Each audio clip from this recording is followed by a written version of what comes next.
On today's podcast, I had Peter Voogd on, and we talked about his upcoming book, 7 Rules to 7 Figures, and we went in depth about what it's like being an entrepreneur and what a true entrepreneur success looks like between making money, but having balance in family and life, but most importantly, freedom. So we go over those things. We also talk about how Peter adapted during the pandemic. We talked about how he is impacting entrepreneurs all over the country with his Game Changers Academy. You don't want to miss out. Now, let's jump into the show. Are you looking to grow your real estate investing business? My company, Future Flipper, can help. We've taught hundreds of people all over the country how to flip, wholesale, and buy rental properties. And it doesn't matter where you're at in your investing journey. Whether you're trying to get your first deal or scale your company, Future Flipper can help. We have courses, coaching, and events for all levels of investors. So if you want to take the next step, go to futureflipper.com and book a free consultation to see how we can best help you. Once again, that's futureflipper.com. If you've ever wanted to invest with me on my real estate deals, it's now possible. At Pineda Capital, we're purchasing value-add real estate all across the country.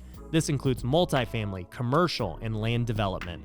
The best part is, with my network, social media presence, and marketing strategies, we're able to get the very best deals that others don't have access to. You can join in with me on those deals if you're an accredited investor. If you want to learn more, head over to pinedacapital.com to see our current opportunities. Once again, that's pinedacapital.com. Welcome to the Ryan Pineda Show, where our mission is to invest, I only expect to make money in things that I understand. innovate, It's about believing in the future and thinking that the future will be better than the past. and inspire. I am much more likely to hit my goal just due to putting it out there. You now rocking with the best. What's going on, everybody? Welcome to another episode of the Ryan Pineda Show. Today, I've got somebody that I actually just met today, but we've been talking for a little bit, and I have many mutual friends with this man. And after talking to him before this podcast, we've got a lot of things in common that I'm really excited to talk about. But this guy, he's written, coming up on his second book, right? Third book. Yeah. 7 Rules to 7 Figures, and it's coming out here what day? 19th. So it might be already out when they watch this. October 19th. This book is going to be really cool. We're going to talk about it. But on top of that, he has been a bestseller on his other book, 6 Months to 6 Figures. He's been on public stages speaking. He's led sales organizations. He's also the owner of the Game Changers Academy. And I got none other than Peter Voogd. What's up, man? How you doing, man? Glad to be here. Thanks for having me. Yeah, dude. So first off, man, give people a little rundown of who you are, who don't know you. First, it's weird to it's still weird to hear the intro about what I do and speaking in the book. I'm from a super small town of 6,000 people. So I didn't have really any guidance. I had no inspiration. You tell me I was going to make 6 figures when I'm younger, I would have laughed at you. Yeah. I thought people that made 6 figures were like billionaires when I was growing up. So I'm a small town kid at heart, man, with a lot of ambition.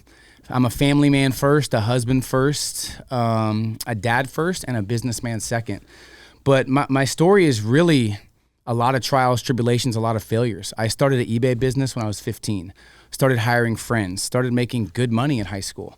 But because every single person, including my family, was like, you can't do that. That's not a normal job. You got to actually get a normal job. That's just like extra play money. What were you selling on eBay? Jordans, shoes, Lacoste Were you drop shirts. shipping? Or yeah. Okay. And I was doing, thinking back, I still don't remember how I heard about eBay. But the story for me was I used to do construction with my dad. He had a construction, he was doing construction, so I would help him. And my friends would work for him all day, and they were making $6-7 an hour. And one day I checked one of the shoes I had on eBay, and I had made $91, which is not a ton, but my friend just worked 8 hours that day and made 60. So I'm like 15.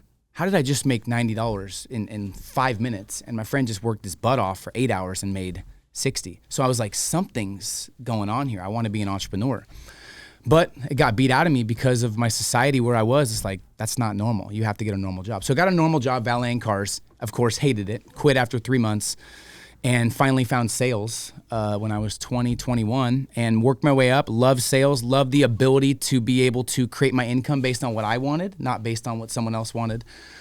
And worked my way up, became a district manager up in Seattle, Washington, and built a sales team.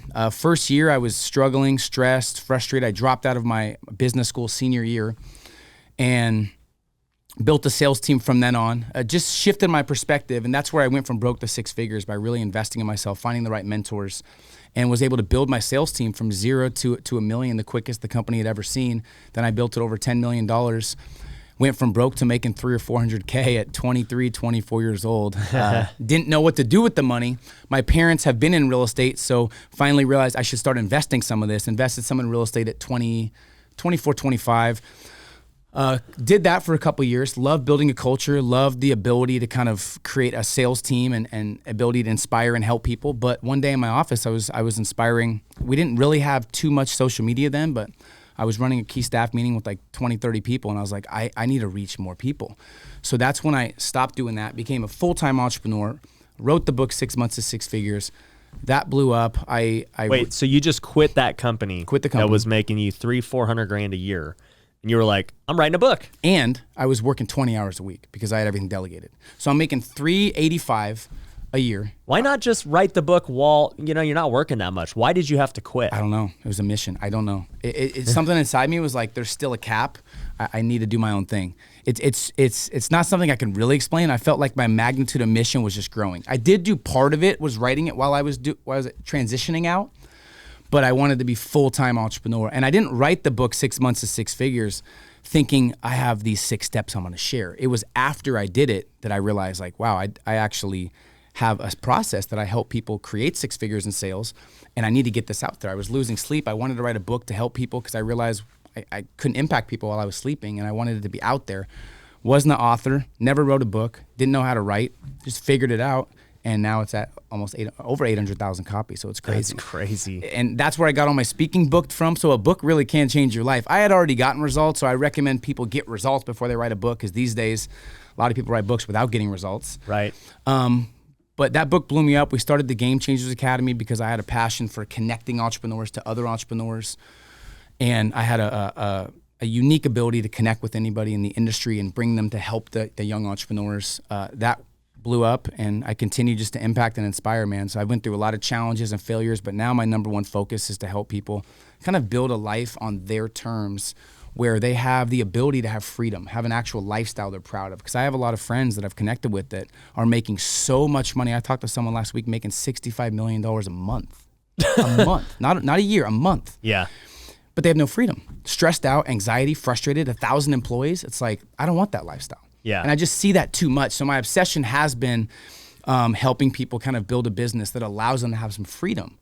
Because you live once, and I want people to build a business the right way based on their values versus what a lot of people are doing. No, I love that, man. And that's why I was excited to talk to you after, we had our pre-talk before this, because one of the constant themes on this podcast is freedom, right? Like, man, making money is great, but really the money is not what you're after. It's the freedom, right? You don't want to work the 9 to 5. You want to be able to drive the car you want. You want to live in the house you want. And like, that stuff does require money, but what's the cost to making that money, right? Sure. How much time do you got to put in? How much stress, anxiety, all that?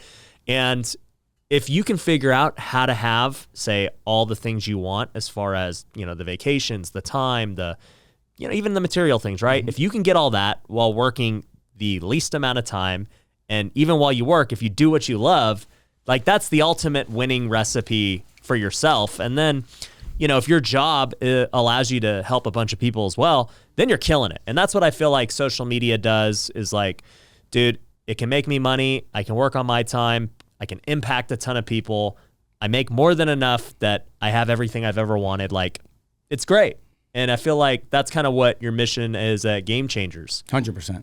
And you're still here working. We don't have to do this podcast. Neither of us have to do this podcast, but we love impacting and inspiring. I had a moment, Ryan, too, when I was in sales, where I was doing well in sales myself, and someone went on field training. They watched me go do a sales presentation, and they said, oh my gosh, I'm missing certain things. How you did this. I love how you did this. I was going to quit. My mom's going through evictions and all these things. And because I watched your presentation, I'm not going to quit. I'm going to keep going. And that kid made 6 figures the next year. And I realized at that moment, I almost get more fulfillment helping other people live their dreams and build their lifestyles and build their businesses and help them make money and success for their family than I do succeeding myself. And I think if you can help enough people, you'll be taken care of. Well, yeah, I mean, once you reach your level of what you want, then it's like, what's next? Giving back. Yeah. And so I'm curious though, with Game Changers, I've got my company Future Flipper, right? We teach people how to invest in real estate. And when you think about it though, investing in real estate is just a way to achieve freedom. It's not that I'm so passionate about real estate just being this awesome. It's just like, no, like, dude, real estate investing can make you a lot of dough. You can delegate it. It's always going to be around. It's, foolproof. Like, it will always be there. And it's created the most millionaires too. It's created the most millionaires. Like, dude, I can give you the blueprint. This is what's made me a millionaire. It's what's given me freedom, and it can do the same for you. But in the end, right, the goal is the freedom. It's not the millions or whatever. So like with Game Changers, I'm curious, because it's so entrepreneurial based, I've thought about like, man, how do I give back to, I guess, the general entrepreneur, not just only real estate? Like, how are you guys training these entrepreneurs up? Because they're coming from a wide range of, different things. So we have different levels. The first thing I would say is we have an application process where we have to accept them. So we have thousands of members that every single person that's got onto our academy had to be accepted. So we make sure that we can help them what their focus is, what their business is, and if they don't have a business, what level's best for them. So we have a process for each level that makes sense based on where they're at. So what we teach, the end result, we help them network with the right people, and we give them kind of like $1 million network overnight, and we have guest speakers every month. So whether it's like Tim Ferriss, whether it's David Goggins, whether it's Robert Kiyosaki, whatever, we have guest speakers that kind of help them every month, kind of mentor them. And then I do networking calls every month. We do live mastermind calls. So really it's a community they have. And the process of the academy is how to figure out what's best for your strengths and how to monetize and maximize your unique abilities. So we teach them how to figure out what industry to get in based on their strengths and based on what their passions are and based on what their goals are. Because people are like, how'd you do 7 figures? That's not important. Yeah, my skills are different. My passions are different. 100%. Yeah. The important thing is, what are you best at? What do you feel like you do the best with the least amount of effort? That's your gift. Yeah. How to harness your gift. Because it's like people are obsessed with, like, when I was struggling and I was broke, Ryan, I asked everybody I knew, including the society I was around, my hometown, I'm broke. I need to figure out what am I doing wrong. Guess what every one of them said? Work more. Work harder. Not adjust what you're doing or look at different opportunities. Work more. I'm like, I'm working 60 hours. Then I went up to 80 hours. I didn't get the results I wanted. Then I realized it's not about just the hard work. It's about what you put in the hours. And that was a big breakthrough for me because my whole life is like, just work hard. It's like, dude, washing machines work hard. Yeah. Working hard doesn't guarantee any type of success. How many hard workers do me and you both know that are struggling? Right. So it's like, you just got to figure that on your own, I guess. But realize most of the millionaires that I've connected with when I was making 6 figures, I was working way more than them. Right.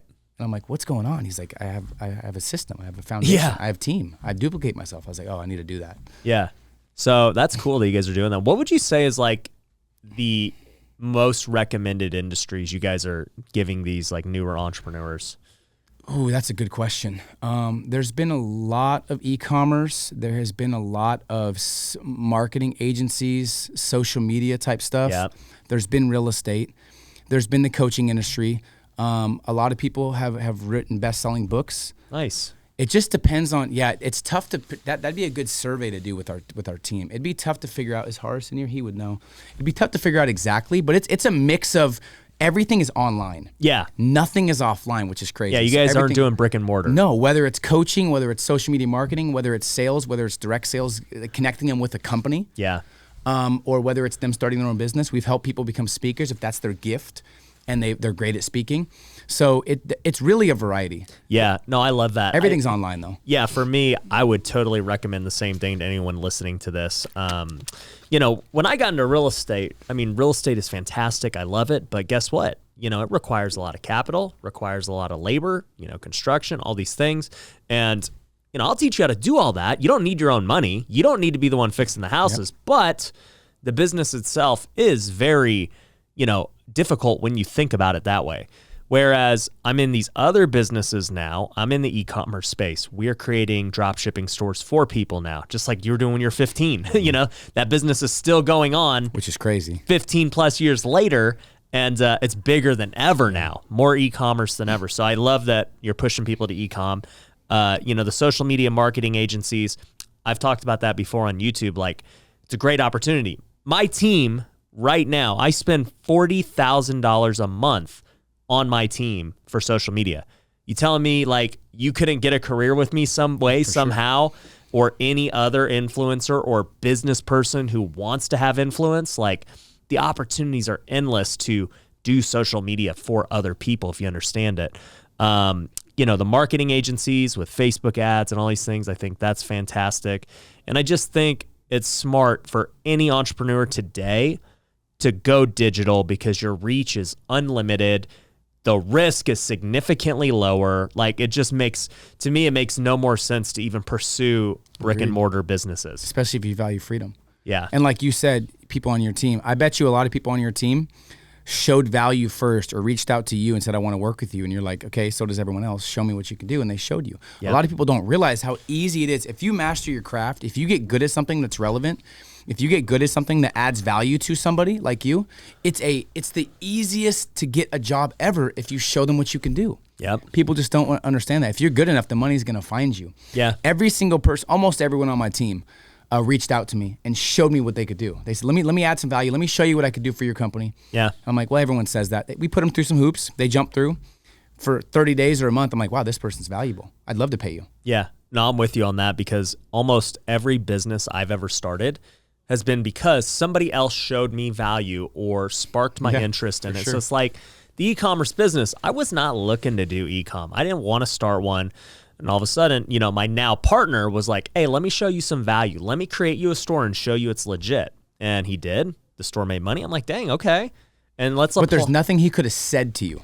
He showed you. He showed me. Yeah, he could talk to you for 3 weeks. You're like, okay. And I've heard people talk about e-com for years. It ain't like, nothing new. I'm like, I don't care, dude. I'm a real estate guy. Sure. And he's like, dude, I used to be a real estate guy too until I got into e-com. And like, he still is doing real estate, but like, he showed me, you're saying. That's it. And a new thing we're up to is doing some development projects, not only on my own personal house, but an office space. We're looking at doing some spec homes.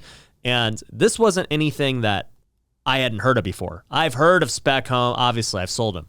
But I've never really thought about developing them myself. Well, one of my students actually in my coaching program was like, hey, Ryan, why aren't you doing development? And I said, well, I don't know. I'm busy. I got a lot of crap going on, right? Like to start a whole Tell me why I should. Yeah, to do a whole new division is pretty tough. And he's like, I will literally do it all. Like I will handle it. Like, and he goes, here's some things. Here's the numbers here. And I said, okay, these numbers look pretty freaking good. Like this is all right. Now it's worth my time. And I was like, what is needed from me? And so he says, this is all you got to do. It's like not really anything different than you're currently doing. You just have to do this. And I said, all right, well, let's start developing. But he showed me and like... You're giving people the exact blueprint on how to reach you and how to actually add value to you and make money with you. Yeah. It's just people don't do it. You might end up working for me. You might be my partner. Yeah. You might be...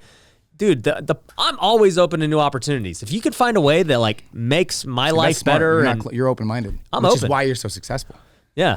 It's probably why I'm going to have way too many businesses. But one of the rules, you're bringing it up perfectly. One of the rules is like you have to build a world-class circle of genius, an area, like a network. A lot of people don't have the right network. Yeah. You know what I mean? I feel like building the right network of clients, of customers, of friends, of mentors is like the hugest key. One of the biggest breakthroughs I had, and maybe you've had something similar where I used to bang my head against the wall trying to figure out what my next move was or figure out how to make this business work or figure out how to do this or this. And once I realized I didn't have to do that, I could just call my network and they could help me and it speeds up the learning curve. Yeah. Life got so much easier. And now that I have kids, I have to tell myself I will be disciplined instead of working all the time. Yeah. So every time I have an issue, my team deals with it or I call my network and they help me with the answer. So I think that old adage of like, figure everything out yourself is just, that's old school. It's going to trip up your progress. Yeah, I think that's super dumb. I agree. Everything I do now, I really don't try to learn it myself. Yeah, you don't need to. No, I'm like, dude, who knows this? Who's already, like, just give me the answers or do it for me. But like, someone could say to you, old school, like, yeah, but you got to know your business in and out. You could say, I do know my business, but all the other ones I don't want to know. Well, and the other thing is, too, even like take flipping houses, for example. I still don't know how to put in a toilet or put up drywall. I couldn't tell you how to do it. And I've bought hundreds of homes and I have no idea.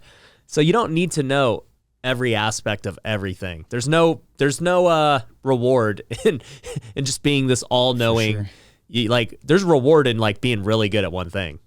I think one of the biggest issues that kill entrepreneurs' progress is overload, mastery versus overload, where they're so overloaded with information, they don't take any action. Yeah. They read so much, they study so much, they're obsessed with consuming, they never produce, and they're confused why they're not getting results. Yeah. I I feel know like- a ton. Yeah, and I feel like when you're overwhelmed, you seek distraction subconsciously. So it's like they trick themselves into thinking, I need to read more. It's like, yes, you should study, but you got to execute what you learn. If you don't execute what you learn, you're going to be stuck in the same spot. Yeah. I'll tell you a quick tip for anyone listening is when I go to learn a new skill, it's because I believe like this skill is very important, not only right now, this moment, but for the long term, right? So like one thing I've been learning about reading and learning more about is copywriting, right? Like I have copywriters that can do that for me, but it is a skill I feel is very valuable. I need to learn it myself because the way I speak on camera, the way that, I create titles and subject lines and all this I'm going to use it the rest of my life. So it is a skill worth learning for me. So funny. I talk about some of the most important skills you can learn. That's one of them. There we go. So you're smart. You know what? Now that we're talking about that, so you've got this book, 7 Rules to 7 Figures. Okay, guys, by the time this podcast release, it's going to be out on Amazon. Go buy it. It's an amazing book. He's already sold 800,000 copies of, 6 months to 6 figures. And this is going to be as good too. So I want to hear just what this book is about and why people should buy it. But first, let's hear a quick word from our sponsor. Have you ever wanted to invest in real estate, but you didn't have the time to find deals yourself? That's where Fundrise comes in. Fundrise is a crowdfunding platform that has transacted over $5 billion in real estate and has over 150,000 active investors. While many funds, like my own, require accredited investors, Fundrise allows anyone to invest with as little as $500. If you'd like to learn more, check out fundrise.com. Once again, that's fundrise.com. Are you looking to find off-market real estate deals? One of the best tools my team uses is Batch Leads. With Batch Leads, you're able to pull data, manage lists, and send text messages. On top of that, you can get nationwide access to the MLS to get pictures and comps. My team has used Batch Leads to get some of our best deals, so I know it works. If you want to start today, you can get half off your first month by going to batchleads.io and using the promo code Ryan. Once again, that's batchleads.io, promo code Ryan for half off your first month. Now, back to the show. All right, so dude, sell me on this book. Why should somebody buy it? So if you really value freedom, you value family, and you value financial success, there's no better blueprint to get you there because I've been doing that for years. And I feel like if you've built $100 million business and you have no lifestyle you're inspired by, you did it wrong. And this is for me being in the trenches the last 15 years of really trying to figure it out. And I realized making 6 figures, I couldn't get the 7 figures doing more of what got me 6. It's a different mentality. It's a different state of mind. It's a different set of rules.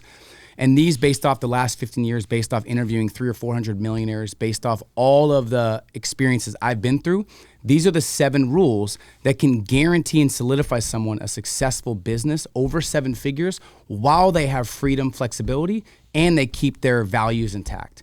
And it's from being in the trenches. It's no BS. It's tactical. Every single chapter, Ryan, has an execution plan so people can focus on getting addicted to outcomes and results, not information and knowledge.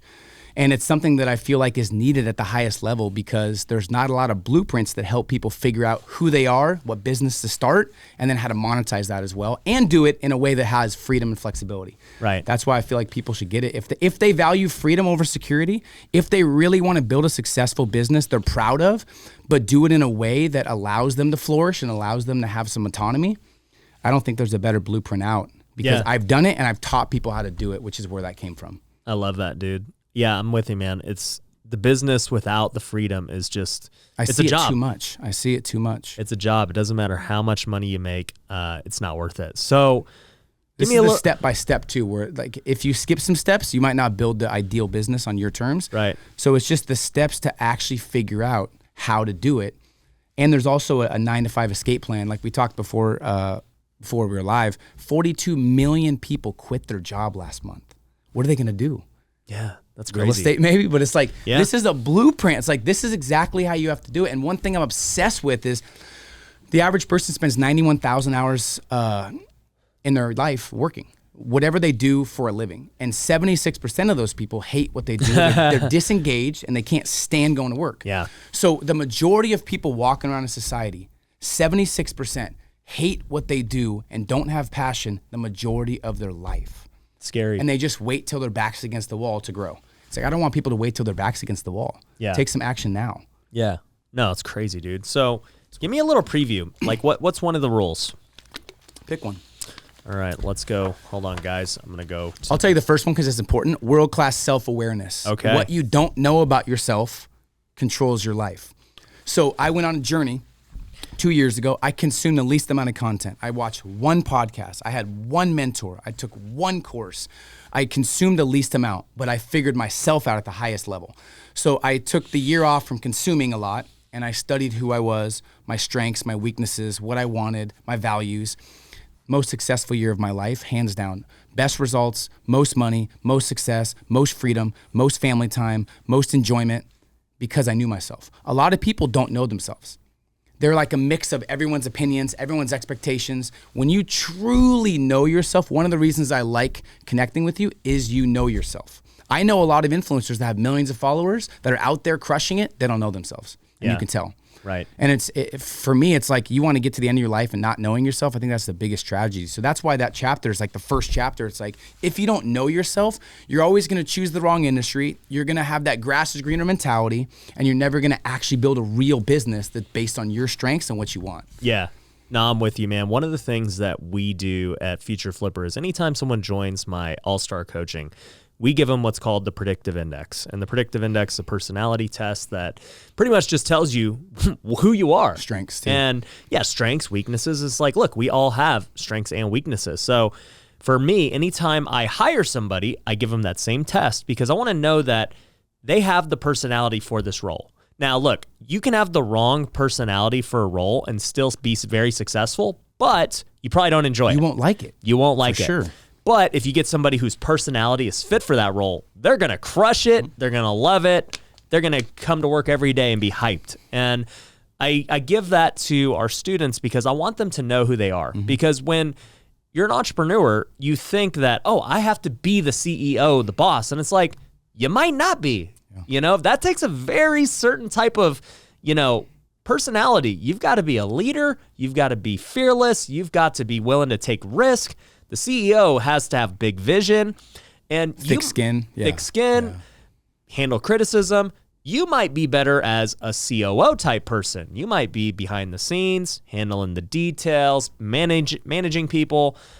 You just don't know, So I tell this to people all the time because, like in real estate anyway, right? We're obsessed with getting deals and sales. So it's like everyone thinks, I got to become a better sales guy.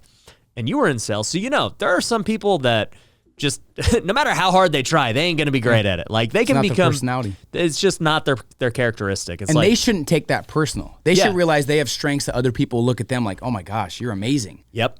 They're probably people just don't great get that. At the details. Yeah. And you're like, hey dude, that's huge. Play to your strengths. Yeah. So, and it all goes back to chapter 1 you're talking about, being self-aware. Yeah. And most people have no idea. They're like, I don't know. Ryan started a podcast. I should start a podcast. Like, dude, you don't know all the reasons why you're doing it. Too. Yeah.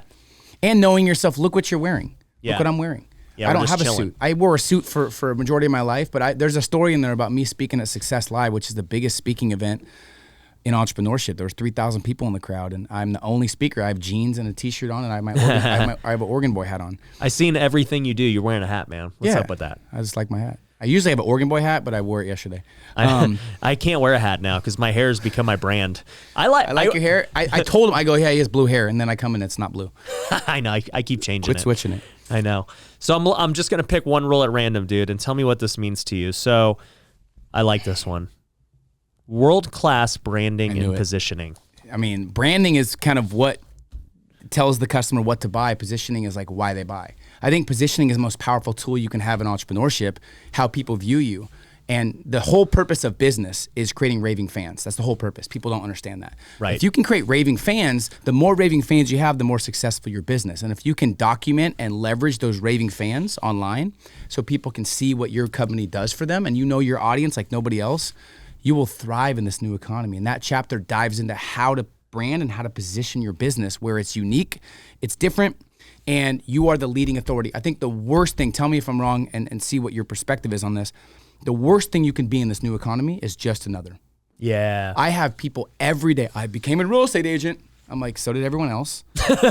You know what I mean? What makes you different? So like the worst thing you could be is just another author, just another speaker, just another coach, just another mortgage broker. So I teach people how to break above the noise, rise above, and actually figure out how they're the go-to person versus them chasing people. People come to them. That's why that chapter is so important. Because if you're not positioned well, I feel like you're going to have to always chase clients, and it's really hard because you get burnout. Yeah. So it's like that. I can't, I mean, we could talk about that for an hour. Yeah, but that's no, the importance. I love it. You're great at positioning. I see it. That's how I learned about you. People just don't understand the power of social media and positioning their business. Yeah. No, I actually had a meeting with my realtors. It's funny you bring them up. Like, dude, do you want to just be another realtor? Why would I hire you, right? And I actually did a YouTube video about this. I'll link to it down below so you guys can watch it. But it was about USP, unique selling proposition. Yep. And Talk about that. it's like, yo, why would I pick you out of all the 20,000 realtors here in Las Vegas? What makes you unique? And then, you hear generic things of like, well, I'm honest. I knew it. Yeah. I have integrity. I'm going to treat my client the best. It's like, dude, you know that when you sign the realtor code of conduct, you agree to do those things. Like, that's the bare minimum. If your USP includes what you should be doing, it's not a USP. Exactly. For sure. So it's like, what makes you unique and different? And if you are unique, everyone has unique characteristics.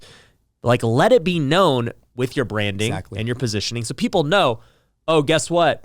If I'm looking for investments in Las Vegas, I know that Ryan is the guy. That dude is the investing king. Yeah, here's why. Yep. Here's his track record. Here's proof documented. Here's everything you need to know. This guy knows investing like no other. And I've kind of branded myself that way here in Las Vegas, and then it's led to opening up a fund. So like at Pineda Capital now, we're buying big deals across the country. But like, I didn't just start buying big deals over the country. It's like I built my reputation, my USP locally, and then, we're expanding it nationwide. The problem is people that follow you see all you do, and they instantly go, I can't do that. Yeah. It's like you didn't start building 7 companies at once yesterday. Right. People just don't realize that. They see us sometimes. They see me on stage. It's like I was just like you. I was sitting in the back of the room like I could never speak on stage. Yeah.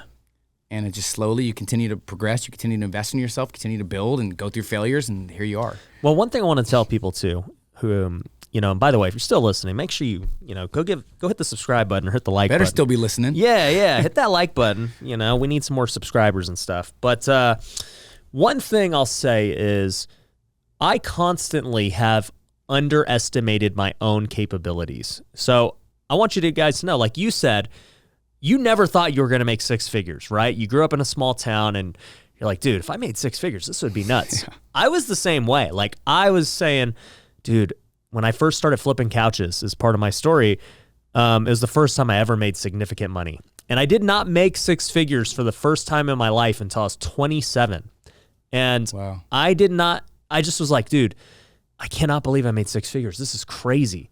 Was a millionaire when you were younger, like out of reach? Like you're like, no way. Well, sort of. I thought I was going to be a millionaire from playing baseball. So that was always my dream. I'm like, dude, I'm going to be in the big leagues. I'm going to make millions. It's tight. And then once baseball was over, I was like, yeah, I don't know what I'm going to do. Like, I don't know how I'm going to make money. I didn't even have self-awareness that I was an entrepreneur. So, interesting. I end up making 6 figures, and then, I made 7 figures for the first time, and I was just like, holy crap, I can't believe I just did that. And I'll be pretty certain in 2022, we'll do over 8 figures. And I'm just like, that's crazy. Even still, I would never believe but it's step by step though. And that's the point I want to make to everybody is like, look, it takes steps. You're never going to just, unless you're delusional, where you're like, yep, I'm an 8-figure entrepreneur. It's like tomorrow. Yeah. Like, hey, chill out, dude. Like, it's cool There's to have a lot of kids like that though. I see them. I'm gonna be the next Facebook. It's like, no. Nah, just like let's just get a blog up and going real quick. Like let's start your YouTube channel first. So yeah, you start developing more faith as you have more success. You clear that hurdle of making 6 figures. You're like, great. Then you clear that hurdle of making $500,000, $1 million. You become a millionaire. And it's just like over time. And then honestly, you start to become more self-aware as you do more things, get more experience, and you start to understand what you truly want, like what fulfills your needs, and how far you really want to take it. Because as I've gone along the journey, I've thought a lot about it, and I'm like, could I ever take a company public? And I start thinking about what it would do to my life. I'm like, man, I'd have to, move potentially. I had the exact same experience. Yeah, I'd have to, report to, all these investors, and I have to put in all these hours, and, I have to like push for growth nonstop. Your kids are like 12, 13. You want to go to basketball games, baseball games, and you have to do all that stuff. Yeah, and I'm like, I don't know that I could ever do it. Like, why would I do it? My whole goal, I remember when I started making 7 figures, I'm like, dude, I'm making billions. I'm going to crush this industry. But then I got married, had kids. I still have massive ambition and I have huge goals.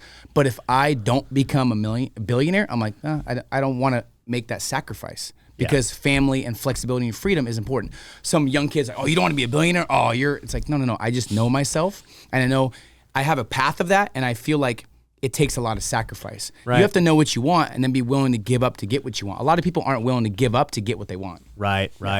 And I think the thing you should think about too for anyone listening is if you do have this goal of being, let's just say a billionaire, okay? Like let's say our next thing is like, look, let's develop a plan to become a billionaire. Now, in my mind, I'm thinking in this box that is like been the path to becoming a billionaire. You go public, you have to work all these hours, but like there might be a much easier way to be a billionaire that I'm not thinking about, right? If I would have bought, all this Bitcoin 10 years ago, it's true. I would have been a billionaire and I would have like chilled and coasted there. Yep. So with technology and all these things, there might be far easier paths to becoming a billionaire. And it's something I've been thinking about too. It's like, man, NFTs and all this stuff are so big and I believe they're going to continue to get bigger. There's going to be billions of dollars going into that. Is there like an easy path for me to create value in that market? So yeah, and I think there will be too. Billions a strong number, but I feel like everything has changed. I think it's like adapt or die now. Where what we do right now could not be done 20 years ago. No, and I know 18, 19-year-olds making millions right now, and I know broke 50-year-olds. How does that happen? It's just the new economy. It's like age has become irrelevant where with the NFTs, we had a kid in our academy that made $1.7 million with crypto this last 6 months. Crazy. Quit his job. He was a nurse, quit his job. Now he's full-time teaching crypto, talking about crypto, retired. It's like, you never know what's going to happen with crypto. If you really study and become obsessed, you can make some good money. NFTs too. Crazy money. You know what I mean? So I agree. There could be a path to billions that's faster than like the old Jeff Bezos way. Well, and two, it's like, okay, you're seeing a lot of people become billionaires through apps, right? Yeah. You make an app with this small team and all of a sudden people just love it. It goes viral. Yeah. Like the ability to go viral in today's world gives you an edge unlike any time in history where it's like, dude, it just gets shared enough. Your product, all of a sudden, that company just went through the roof. But people don't realize how many apps fail though. Right. So they're like, oh, that app went crazy. What's that one app that was big on Twitter, Spaces? What's the one that was like, we just talked about, that got huge and like kind of just shut down?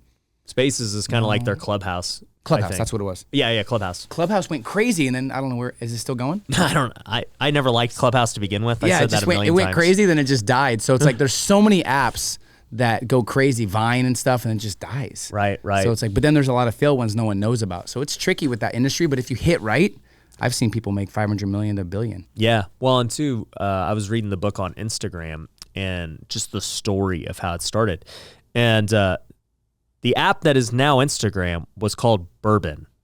Okay. Really? These guys, the founder of Instagram, started an app called Bourbon. He got a bunch of investors. Some of them were, these big guys. I forget their names, but they invested in it. And actually, Twitter got pissed because they wanted to buy it. Speaking of them, and they double-crossed, or Instagram kind of double-crossed them and went to Facebook. But long story short, they were Bourbon. It was whatever. It was literally like a drinking app or something. And then they started sharing photos, and they were like, "Hey, wow, people!" I didn't know that. Yeah, they're like, people really like the photos, and they started just thinking, they're like, "Okay, we're gonna rebrand this app as Instagram, and it's gonna be a photo sharing app."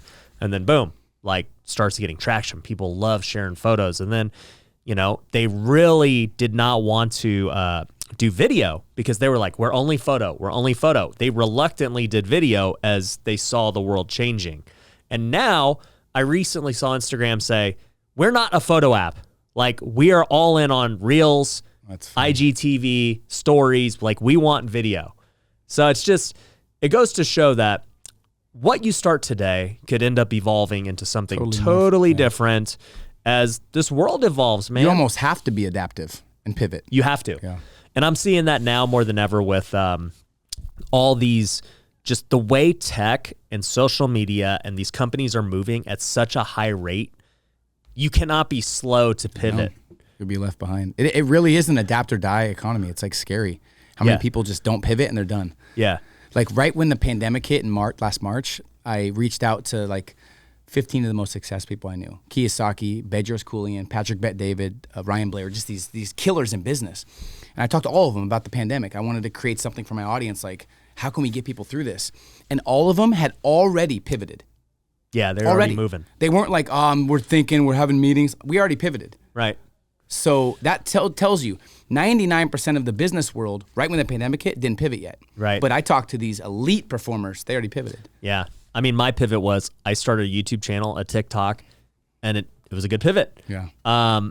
Speaking of the pandemic real quick, I know we're coming short on time, but I had my friend John Acuff on, speaker, just like yourself. And he was telling me how, his speaking fee is $30,000 for an hour. And you were telling me you're very similar. And I was like, man, I got to start speaking, man. Like I'm over here, talking for free to the camera. It is fun. Speaking is fun. You love it. And, how did the pandemic affect your speaking career and everything? Yeah. So I already was kind of turning down speeches because I had I had a kid and then I had my second kid. So it wasn't a big deal because they were still doing a lot of Zoom stuff. So honestly, there were some Zoom meetings I was getting paid highly, and I'm like, wow, I don't have to leave my house. This is great. I don't have to fly, and I'm getting paid. So it was great. But I missed the interaction. I missed the live, the crowd, and I missed the people love the footage, the day in the life type stuff. So I miss it, but I had to adapt. Yeah. Like it definitely, like I wasn't speaking as much. But I got a chance to be with my family. So I'm always thinking of ways to things happen for me, not to me. And I was like, well, this is a good time to get closer to the family, create better content, think about my next business moves. Me and my business manager talked a lot. So it's just like, it worked out, but it was tricky at first. I'm like, I'm not going to be speaking on stage for the next year. One thing the pandemic taught me was that time you said where me and my manager were speaking a lot because we were all forced into this time of, hey, we're in reflection. We can't do a lot of the things we wanted to do. And so I really reflected on my life and the future and what I wanted to do. And it was fantastic. And it made me think like, man, I need to do that way more often. For sure. We all need to have self-reflection to really get step one of this. I wrote most self-awareness. Yeah, I agree. It was amazing, man. Yeah, man. So tell me, dude, as we wrap up, where can people find you? Where can they I'm all over, you? just like you. Social media, at Peter J. Voogd on Instagram. They can get the book. I believe we put a ton of cool bonuses at 7rulesbook.com. They can get it on Amazon as well. I'm on YouTube, Facebook, so they can find me. 7 Rules is 7 spelled out or the number? 7 Rules Book, the number, just the number. Okay, cool. Yeah, they can get it there. And I'm excited for them to check it out. Let me know what you think. I'd love to have them reach out to me if it's from this interview on IG or anywhere and let us know. Yeah, definitely hit Peter up, tag him if you buy it. And I'm excited to read it, man. I appreciate you bringing me the early release. Back at you, man. Thank you for leading the way and being a world-class. I love connecting with people that crushing it in business, but they're also world-class dads and husbands first. I love people like that. That's the people I connect with the most, so much respect to you. Appreciate that, man. Well, guys, I hope you enjoyed this interview. Connect with Peter. Make sure you guys hit that subscribe button. Catch you on the next one. Peace. Thanks for watching The Ryan Pineda Show. If you want to work with me, head over to ryanpineda.com. You can find my courses, coaching programs, and upcoming events. We also have free resources you can download, so head over to ryanpineda.com.